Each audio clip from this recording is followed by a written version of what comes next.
سلامونه ښه لیدونکو، پام راګرځوم د نن څو مهمو خبرونو ته. طالب چارواکي وایي له پاکستاني لوري سره مو مذاکرات کړي. په کندهار کې طالب چارواکي وایي تېره شپه یې له پاکستاني لوري سره چمن دروازې ته څیرمه له پرونۍ نښتې وروسته مذاکرات کړي.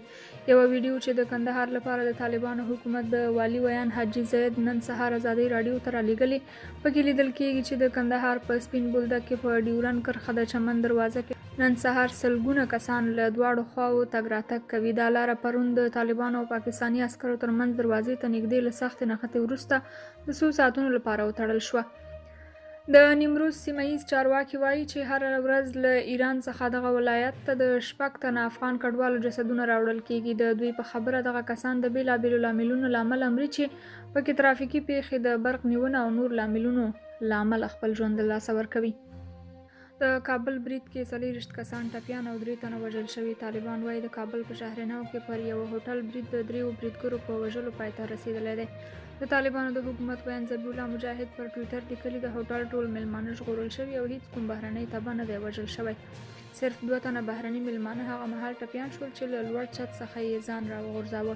خو کابل کې د ایمرجنسي روغتون په اعلامیه کې ویلي دي چې د پیښې له ځایه دوی ته 21 ټپیان او 3 جسدونه راوړل شوي.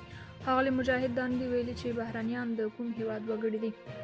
پاکستان کې سیاسي ناندري. عمران خان روانه میاشت په بشپړ ډول له اسمبلیو د وتلو ګواښ کړی دی.